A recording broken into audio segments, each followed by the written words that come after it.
Abra sua Bíblia em Esther, capítulo 4. Esther é o penúltimo livro da Bíblia, não é isso? Vem Esther e Apocalipse, é isso mesmo? Eu quero ver agora, vamos lá. Esther, capítulo 4. Por favor, abra sua Bíblia. Nós vamos ler o capítulo 4 todo, que é do 1 ao 17. Eu vou ler bem rápido, para a gente falar um pouquinho sobre uma heroína sem máscara. Disposição e coragem. O nome da minha filha é Esther, tá, gente? Vou fazer essa mensagem em homenagem a ela também. Todos acharam, amém? Diz assim: quando soube Mordecai, ou Mardoqueu, não sei como é que está a sua tradução, tudo quanto se havia passado, rasgou as suas vestes e se cobriu de pano de saco e de cinza, e saindo pela cidade, clamou com grande e amargo clamor. E chegou até a porta do rei, porque ninguém vestido de pano de saco podia entrar pelas portas do rei. Em todas as províncias onde chegava a palavra do rei e a sua lei, havia entre os judeus grande luto, com jejum e choro e lamentação, e muitos se deitavam em pano de saco e em cinza. Então vieram as servas de Esther e os eunucos, e fizeram-na saber com o que a rainha muito se doeu, e mandou roupas para vestir a Mordecai, e tirar-lhe o pano de saco, porém ele não as aceitou. Então Esther chamou a Ataque, um dos eunucos do rei, que este lhe dera para servir, e lhe ordenou que fosse a Mordecai para saber que era aquilo, e o seu motivo. Saiu, pois, a Ataque à praça da cidade para encontrar-se com Mordecai à porta do rei. Mordecai lhe fez saber tudo quanto lhe tinha sucedido, como também a quantia certa da prata que Ramã prometera pagar aos tesouros do rei pelo aniquilamento dos judeus. Também lhe deu o traslado do decreto escrito que se publicara em Susã, para os destruir, para que os mostrasse a Esther e a fizeste saber, a fim de que fosse ter com o rei e lhe pedisse misericórdia, e na sua presença lhe suplicasse pelo povo dela. Tornou, pois, Ataque e fez saber a Esther as palavras de Mordecai. Então respondeu Esther a Ataque e mandou-lhe dizer a Mordecai: todos os servos do rei e o povo das províncias do rei sabem que, para qualquer homem ou mulher que, sem ser chamado, entrar no pátio interior para avistar-se com o rei, não há senão uma sentença, a de morte, salvo se o rei estender para ele o cetro de ouro, para que ele viva. E eu nestes 30 dias não fui chamada para entrar ao rei. Fizeram saber a Mordecai as palavras de Esther. Então lhes disse Mordecai que respondessem a Esther: não imagines que, por estares na casa do rei, só tu escaparás entre todos os judeus. Porque se de todo te calares, agora, de outra parte se levantará para os judeus socorro e livramento. Mas tu e a casa de teu pai perecereis. E quem sabe se para conjuntura como esta é que foste elevada a rainha? Então disse Esther que respondesse a Mordecai: vai, ajunta todos os judeus que se acharem em Susã, e jejua por mim, e não comais nem bebais por 3 dias, nem de noite nem de dia, eu e as minhas servas também jejuaremos. Depois irei ter com o rei, ainda que é contra a lei, e se perecer, pereci. Então se foi Mordecai, e tudo que segundo Esther lhe havia ordenado. Amém, irmãos? Disposição e coragem na vida dessa serva chamada Esther. E é isso que eu queria compartilhar com os irmãos nesta noite sobre esse texto. Diante de tudo que nós vivemos nos dias de hoje, nós precisamos de coragem para lutar, de fé, coragem para nós enfrentarmos as adversidades que sobrevêm às nossas vidas. Precisamos de coragem para lutar, para viver, para comer, para estudar, para amar, para ter paz. Precisamos de disposição. Pela manhã na escola bíblica, eu disse para a classe que a maior parte das decisões que a Bíblia traz para nós, ela está em nossas mãos. O verbo que a Bíblia usa é sempre um verbo de ação. Busque, bata, clame.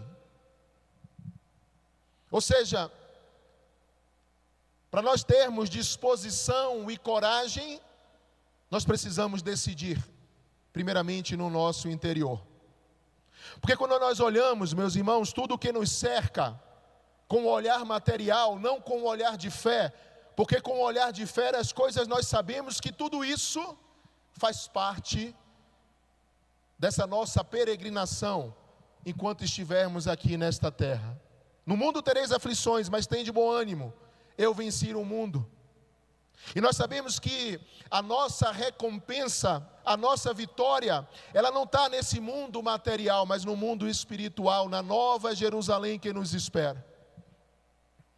E quando nós olhamos essa realidade, nós estamos diante de uma realidade perversa e muitas vezes desanimadora. Quizá nós, muitas vezes até almejamos um herói que possa salvar as nossas vidas. Aquele que a gente diga muito obrigado. E nós temos o herói dos heróis, chamado Jesus Cristo de Nazaré. Mas ainda assim nós, como a decisão está em nossas mãos, muitas vezes temos buscado o socorro bem presente na pessoa errada. Ou estamos utilizando os instrumentos errados. E muitas vezes temos afastado Jesus Cristo das nossas decisões. Mas Deus levanta pessoas. Deus levanta heróis e heroínas. E Ele sempre prepara pessoas, muitas vezes, para olhar para mim, para você e para dizer palavras de ânimo, palavras de exortação, conselhos, admoestações, advertências. E Deus levanta essas pessoas e quando chega o momento certo, Deus coloca as pessoas no lugar apropriado, no lugar certo. E quando eu olho para esse texto, certamente também Deus preparou uma heroína. Porque sem dúvida, eu li somente o capítulo 4, mas se você ler todo o livro de Esther, e se você parar para avaliar a vida daquela mulher, certamente ela foi divinamente preparada por Deus para seu papel como a nova rainha.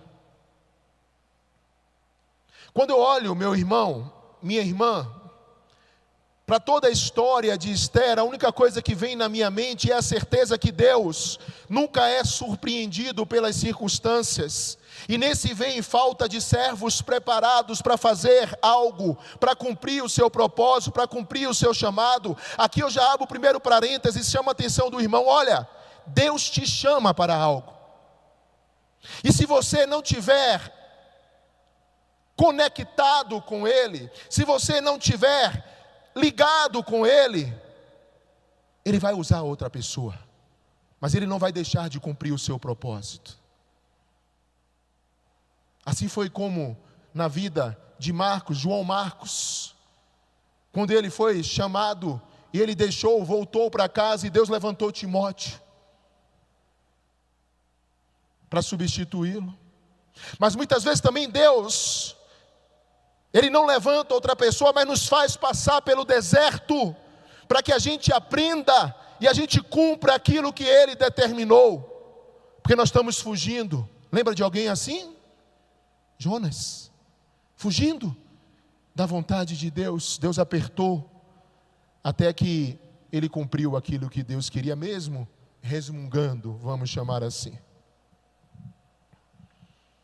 Deus nunca é surpreendido, meu irmão.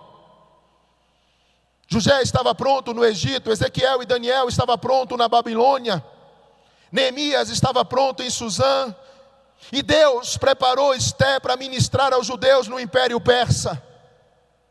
E a história dela é brilhante, a história dela é magnífica.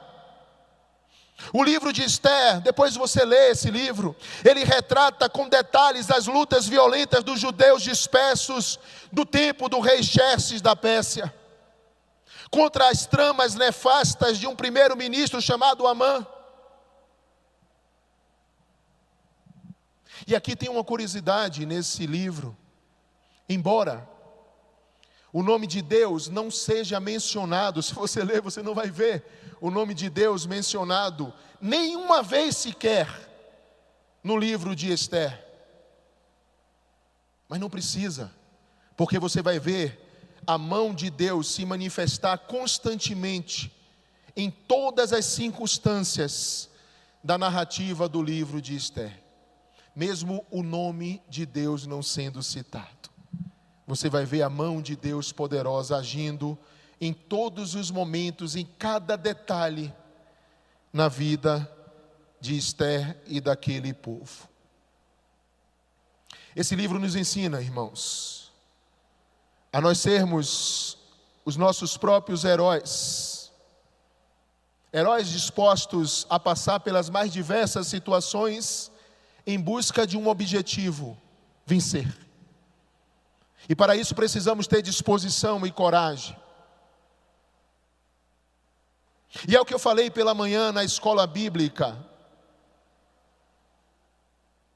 Nós precisamos nos conectarmos com o Senhor Jesus e entendermos que nós precisamos buscar primeiro o reino de Deus e a sua justiça, e as demais coisas Ele acrescenta.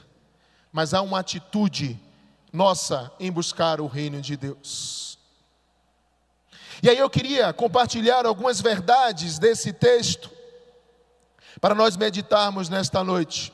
Alguns pontos, algumas verdades que ajudaram Ester a encontrar essa força dentro dela e a marchar rumo ao seu objetivo e ao propósito que Deus havia dado na vida dela. Onde Deus te colocou, meu irmão? Será que não foi no teu trabalho? Para você falar de Cristo Jesus para os seus colegas e você não tem dito isso? Ah, pastor, mas há um levante, há uma guerra. Assim foi também na vida de Ester. Ela já estava com um decreto de morte, não só para ela, mas por mais de 15 milhões de judeus espalhados ali no Império Persa. Será que Deus te levantou na sua vizinhança, na sua família? E você não tem tido, eu não tenho tido, você não tem tido disposição e coragem para falar de Cristo Jesus, para dizer que há salvação, que há caminho, a verdade e a vida.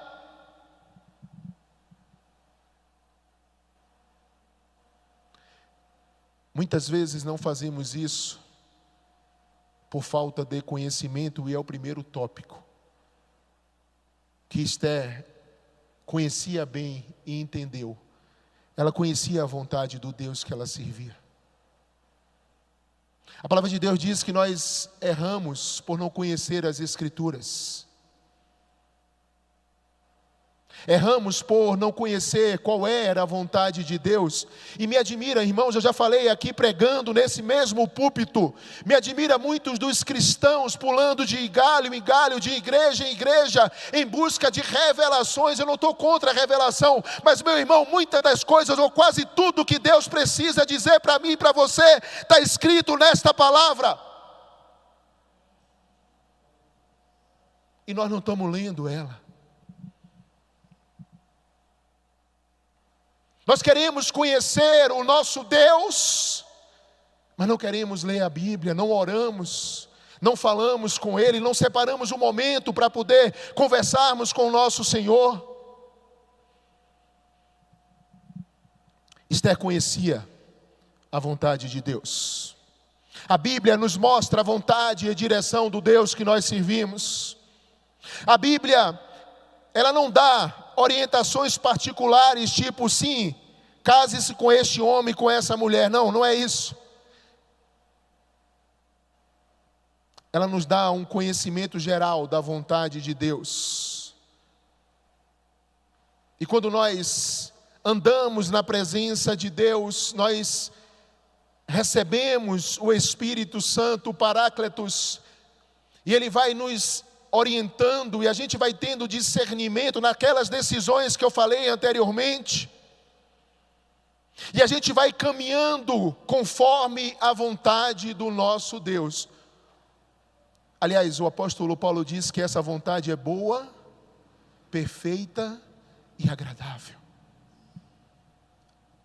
Lá no livro de Romanos, no capítulo 12. A Bíblia nos faz conhecer o caráter de Deus. E é mais fácil, meu irmão, agradar alguém que nós conhecemos do que agradar alguém que nós não conhecemos.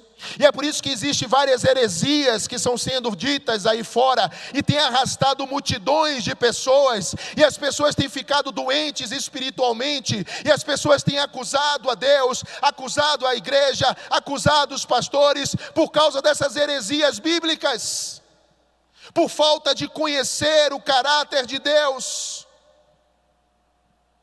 E é mais fácil nós agradarmos a alguém que nós conhecemos. Quando nós lemos a Bíblia, nós estamos lendo a mente de Cristo.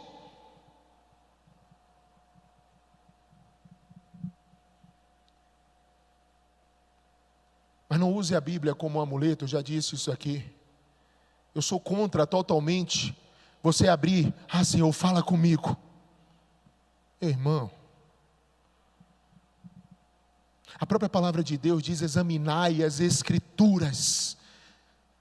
Examinar quer dizer aprofundar, quer dizer você analisar cada palavra, cada versículo, cada letra daquele texto, para que nós, eu e você, possamos entender aquilo que o Senhor quer dizer na sua palavra para mim e para você. Aliás, quando eu falo para mim e para você, é porque a palavra do Senhor se renova a cada dia. E muitas vezes nós lemos um texto hoje e amanhã, quando nós vamos ler, o Senhor tem algo novo para falar para mim e para você, meu irmão.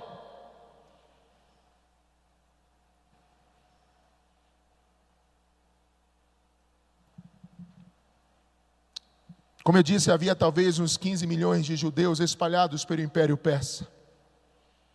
E por causa da inimizade de Ramã e das estupidez do rei, todos eles haviam sido condenados à morte.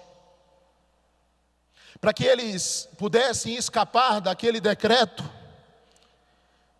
eles teriam que levantar acampamento e deixar o reino. Mas se fizesse isso, para onde os judeus iriam? Até mesmo em Israel, a sua própria terra, não era um lugar seguro, porque estava sob o domínio do rei Assuero. Eles não tinham para onde ir, porque nem para a sua própria terra podiam voltar. Estavam acuados, dominados por um decreto, sentenciados à morte.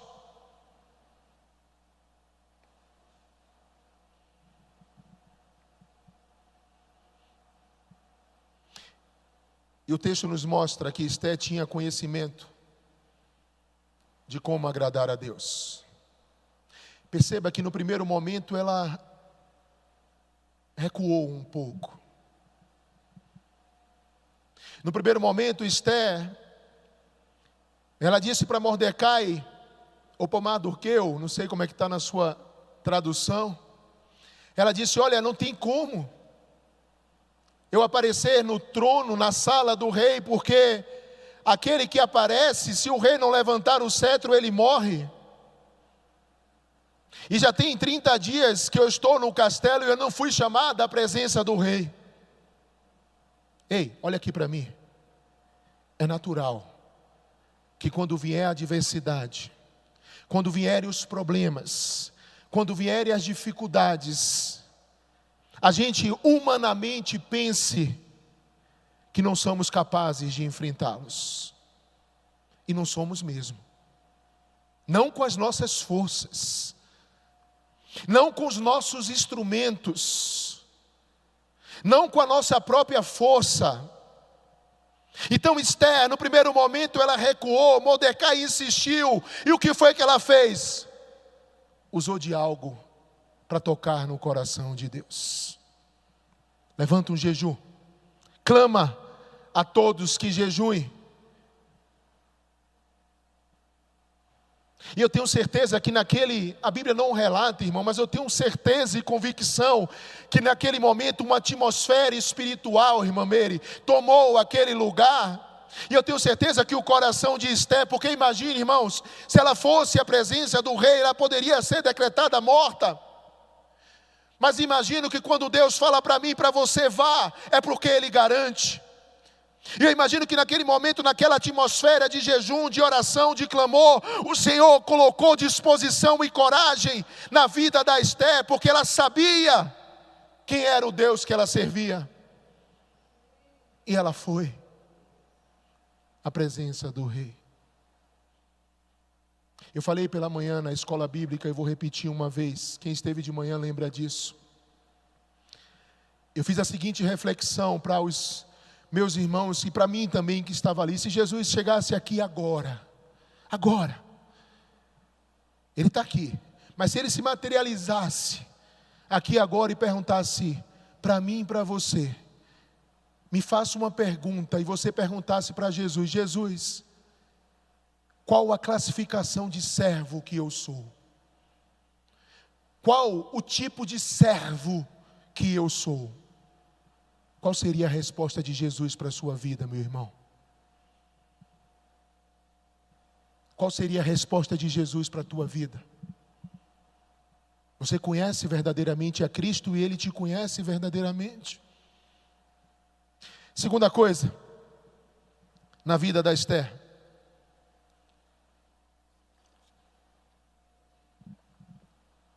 Uma verdade na vida dela. A primeira foi conhecer a vontade de Deus. A segunda é ter disposição a ouvir um bom conselho. E aqui eu te digo, meu irmão, e digo para mim também, que é preciso ser humilde para ouvir e consultar uma pessoa para nos aconselhar. Ainda mais nos dias de hoje, que a soberba tem adentrado em nossos corações. E muitas vezes, quando alguém até de bom coração vem nos aconselhar, a gente retruca.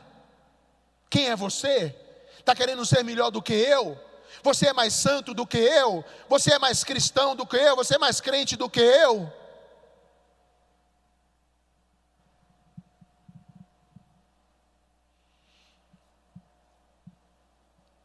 E um dos pontos interessantes desse texto é que Mordecai enfatizou que a presença de Esther no palácio não era um acidente. Perceberam isso no texto? Pois ela havia sido elevada a rainha para conjuntura como esta. Ele não disse que Deus havia colocado nessa posição, mas na verdade era isso, um propósito em mente. E era isso que a sua declaração significava. Ou seja, se Deus a colocara no trono, Ele tinha um propósito na vida daquela mulher. E naquele momento, aquele propósito se tornara evidente. E ela estava lá para interceder pelo seu povo. Meu irmão, nós precisamos ouvir bons conselhos. Eu não estou dizendo para você nem para mim buscar qualquer conselho não. Busque os bons conselhos. Quer seja dos pais, dos amigos, dos cônjuges, dos professores, dos líderes experimentados, dos pastores, não sei. O Senhor vai te direcionar. Ele vai levantar pessoas para aconselhar a minha vida e a sua. E procure e ouça pessoas que possam discernir de forma imparcial os prós e os contras de uma decisão que precisamos tomar. Além da oração, que é o primeiro passo. Como eu disse anteriormente, no primeiro momento, Esther foi relutante ao conselho de Mardoqueu, ou de Mordecai. Mas logo em seguida ela percebeu que ali era um bom conselho. E quando eu olho, meu irmão, para esses conselhos, para essas palavras de Mardoqueu, de Mordecai, podemos aprender algumas verdades. A primeira é que Deus tem seus propósitos a cumprir neste mundo. Você sabia disso? Deus tem propósitos a cumprir neste mundo. E não existe coisa alguma neste mundo que esteja fora da influência dos propósitos de Deus, porque Ele é soberano. E Ele tem propósito para cumprir. Agora a pergunta que nós devemos fazer é: Senhor, eu faço parte desse propósito? Aliás, o principal nós fazemos: ide por todo o mundo e pregai o evangelho a toda criatura. Essa é a grande comissão, a nossa grande missão. Esse é o propósito de Deus que confiou a mim e a você. E nós precisamos fazer. A segunda é que Deus é soberano tanto em grandes coisas quanto em pequenas coisas. Eu já falei sobre isso aqui. Milagres são reais. É porque a gente condiciona milagres só a algo sobrenatural. Deus está fazendo milagres a todo momento. Na minha, na sua vida, na minha família, na sua família, meu irmão. São livramentos, são curas, restaurações que Deus tem feito, e muitas vezes nós não estamos enxergando porque estamos olhando com o olhar material. Mas peça a Deus que Deus tire as escamas dos nossos olhos, para que possamos enxergar com o mesmo olhar de Cristo Jesus, e possamos identificar e verificar e contemplar todas as bênçãos e os milagres que Deus tem feito na nossa vida, e exaltar o nome dEle e glorificar o nome dEle por isso.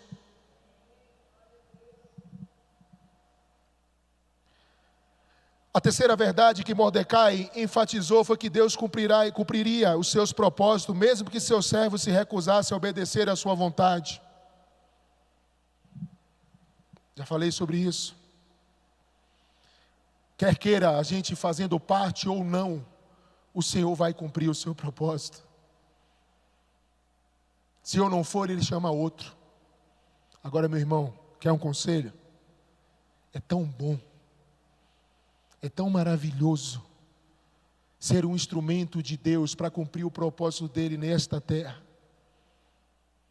É regozijante, é algo extraordinário, como diz o nosso irmão William. É algo magnífico fazer parte do cumprimento do propósito de Deus aqui na terra. E a quarta verdade que Mordecai falou, e aí serve para nossas vidas nos dias de hoje, é que Deus não tem pressa. Ele cumpre o seu plano no devido tempo. Como assim, pastor? Meu irmão, se você analisar o livro de Esther, Deus esperou até o 3º ano do reinado de Assuero. Para quê? Para remover Vasti do trono. Depois, ele esperou mais 4 anos para poder colocar Esther no palácio como rainha. Só no 12º ano do reinado de Assuero é que Deus permitiu a Amã conceber seu plano perverso e decretou que o dia crítico para os judeus ainda levaria quase 1 ano para chegar. Contou aí? Quanto tempo? Resumindo, meu irmão, se eu ou você nos recusarmos a obedecer a Deus, Ele pode nos colocar de lado e usar uma outra pessoa para realizar o seu trabalho, independente do tempo. É por isso que nós precisamos perseverar, porque o tempo de Deus não é o nosso tempo. É por isso que precisamos conhecer quem é Deus, a sua vontade, o que diz a sua palavra, porque só assim nós iremos perseverar em paciência, em oração, em fé, cumprindo aquilo que o Senhor nos chamou. Entende isso? Tem muito cristão perdendo a sua bênção, porque quer fazer o que Deus, só Ele pode fazer. Deus não precisa de ajuda não, nesse sentido não. Ele é Senhor, soberano. Com uma palavra Ele move montanhas, Ele abre porta onde nem parede tem, meu irmão. Não seja ansioso, não queira dar um jeitinho. cumpra, persevere, ore. Então ele pode usar outra pessoa para realizar o seu trabalho, enquanto nós perdemos a recompensa e a bênção. Ou ele pode até nos disciplinar, até que isso nos sujeitemos à sua vontade. Eu já falei sobre os dois exemplos de João Marcos, em Atos capítulo 13, quando ele voltou para casa, Atos 15, 36 a 41, onde Deus levantou Timóteo para tomar o seu lugar, porque ele não queria mais cumprir aquilo que o Senhor determinara na sua vida. E quando Jonas fugiu de Deus, o Senhor continuou em seu encalço até que ele obedecesse. Olha aqui para mim, meu irmão, eu queria que você gravasse mais uma segunda coisa nesta noite. Quando não se concede a Deus, você vai entender o que eu quero dizer. Quando não se concede a Deus permissão de dominar, se houver propósito dele, ele domina mesmo assim. E ele sempre cumpre o seu propósito. Ah, mas eu tenho um livre-arbítrio. Mas se for o propósito de Deus, meu irmão, esqueça. Ele vai cumprir. Ele vai mover o sobrenatural. Porque Ele é Senhor sobre todas as coisas. Terceira e última coisa. Para nós encerrarmos, nós precisamos ter disposição e coragem. Era uma questão de vida ou morte, tanto para Esté quanto para seu povo. Do ponto de vista humano, como eu disse lá na introdução dessa reflexão, tudo estava contra Esté. E se nós olhássemos com os olhos humanos, certamente diríamos que ela não teria sucesso. Certamente diríamos que ela seria morta pelo rei. Por quê, pastor? Porque a lei estava contra ela. Ninguém tinha permissão de interromper o rei no seu trono. O governo estava contra ela, pois o decreto determinava que ela deveria ser executada. Seu sexo, por ser mulher, estava contra ela, pois a atitude do rei com as mulheres era mais do que machista naquele momento, naquela época. Os oficiais também estavam contra ela, porque eles só faziam aquilo que os colocava nas boas graças de Amã, aquele que havia feito o decreto para o rei.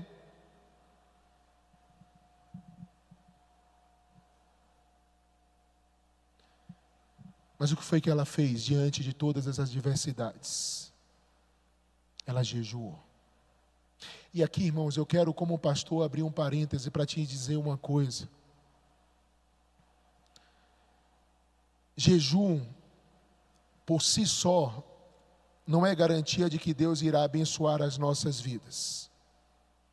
Porque, como eu disse, ele deve ser acompanhado de humildade sincera e de quebrantamento diante do Senhor. Depois você lê Isaías capítulo 58, de 1 a 10, Mateus 6, 16 a 18. O que eu quero te dizer é o seguinte: o jejum feito apenas como um ritual religioso formal não cumpre qualquer propósito espiritual na vida de um cristão. Mas quando você jejua com humildade, com fé, quando você jejua e ora, aí você muda o sobrenatural, aí você alcança o mundo espiritual. Porque o jejum e a oração podem ser encontrados juntos com frequência nas Escrituras. Porque jejuar é um preparo para as orações mais compenetradas e humildes. Esdras capítulo 8, versículo 21 e 23, Salmos 35, versículo 13, Daniel capítulo 9, versículo 3 e Atos dos Apóstolos capítulo 13, no versículo 3, fala sobre jejum e oração. E como devemos proceder? Não como um ato religioso, mas como um ato de fé e de humildade diante do Senhor. Era uma questão de vida ou morte para Esté e para seu povo. E Deus, Ele usou a crise que Amã havia criado para realizar um reavivamento espiritual em seu povo disperso entre os gentios. Ei, será que muitas vezes eu e você não estamos passando por crises? Porque Deus está dizendo o seguinte: olha, eu preciso de mais de ti. Qual foi a última vez que você leu a palavra, que você jejuou, que você orou, que você falou de Jesus para alguém, que você na sua devocional, no seu íntimo, sozinho, você e Deus, você clamou ao Senhor? Ou será que nós estamos vivendo uma vida de religiosos? Estamos levando a vida de qualquer jeito? E muitas vezes estamos enfrentando crises, dificuldades. E muitas vezes o Senhor está dizendo: olha, eu quero mais de ti. E aqui eu não estou dizendo que as dificuldades é só por causa disso, porque nós já falamos sobre isso aqui. No mundo tereis aflições, independente da gente estar na presença de Deus ou não. Mas o melhor é estar na presença dEle. Porque só assim nós vamos passar pela prova cantando louvor, não da boca para fora, mas vivendo a verdade do hino nas nossas vidas, quer seja na fartura ou quer seja na escassez. Eu louvo ao Senhor, eu adoro ao Senhor em espírito e em verdade.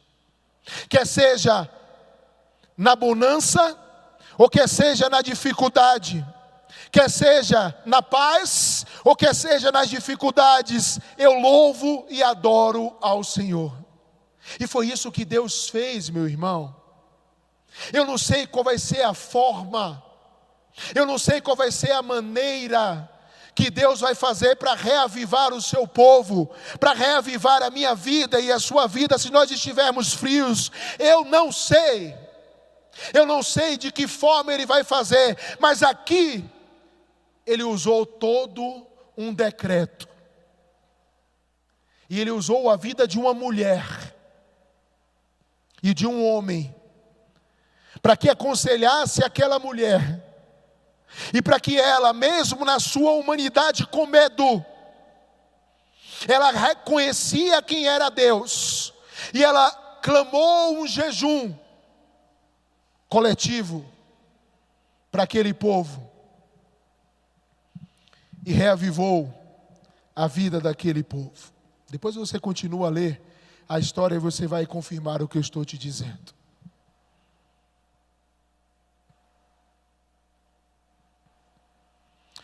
Muitas vezes, com frequência, o povo de Deus precisa passar por dificuldades antes de se humilhar e de clamar ao Senhor.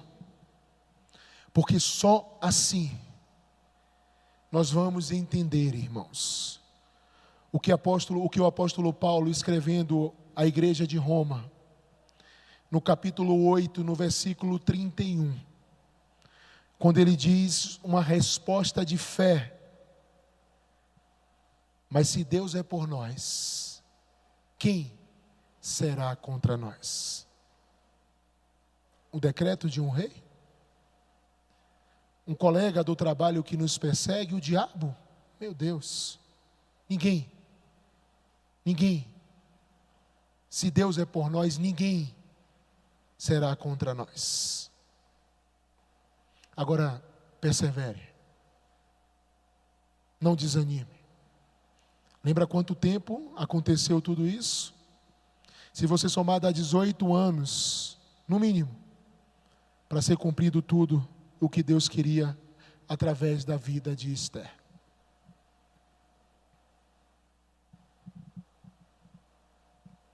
Eu falei no início e eu encerro com isso.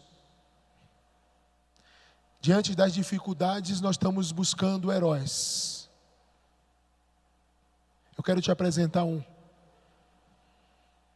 Yeshua HaMashiach, Jesus Cristo de Nazaré. O herói dos heróis. Aquele que morreu, mas ao terceiro dia ressuscitou. E através do sangue derramado, meu irmão, eu e você nós fomos reconciliados com o nosso Deus. E agora nós temos livre acesso ao trono da glória do Deus Pai.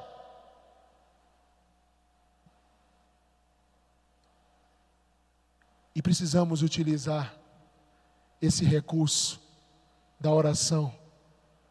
Porque o Senhor, Ele está lá, no trono da sua glória. E ao seu lado direito está o nosso Senhor e Salvador Jesus Cristo, intercedendo pelas nossas orações, dizendo: Pai, olha lá o Belmiro, está de joelho, clamando, chorando na sua presença. Tenha misericórdia da vida dele, tenha misericórdia do pedido dele. Meu irmão, o Senhor não aguenta ver um coração quebrantado. Então, assim como na vida de Esther, que a gente possa conhecer quem é Deus, que a gente possa ouvir bons conselhos, e que a gente possa ter disposição e coragem para vencer.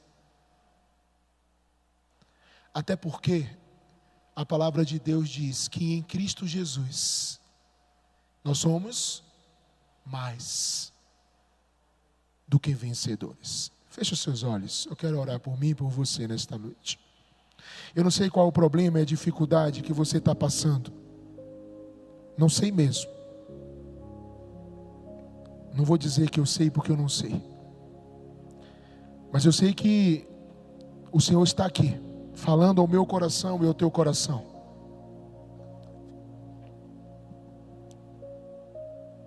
E Ele quer, nesta noite, reescrever a nossa história. Ele quer, nesta noite, cumprir o propósito que Ele tem na minha vida e na sua vida. Na minha vida, na sua vida, na minha família, na sua família. Ore comigo nesta hora. Senhor, meu Deus e meu Pai, aqui estamos na Tua presença, Santo Deus. E como é bom e maravilhoso sentir o Teu toque, a Tua presença viva em nossos corações.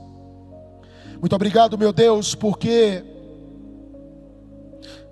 reconhecemos o Teu cuidado, o Teu amor, a Tua graça, a Tua misericórdia em nossas vidas. Somos gratos porque o Senhor tem cuidado de cada detalhe, alertando, admoestando, exortando, edificando as nossas vidas, nos preparando para tudo que estamos enfrentando, mas principalmente para sermos achados naquele grande dia como verdadeiros adoradores, como servos fiéis, lavados e remidos pelo precioso sangue de Jesus. Que Teu Espírito Santo possa complementar ou completar aquilo que não foi dito nesta noite, mas que possamos tomar posse, Senhor, e possamos ter a convicção, a certeza, a disposição e a coragem para vencermos as adversidades, independente do grau que seja ela. Nos dá uma noite de paz na Tua presença, Santo Deus. E continua a falar aos nossos corações. Em nome de Jesus nós oramos. E em nome de Jesus nós Te agradecemos. Amém e amém.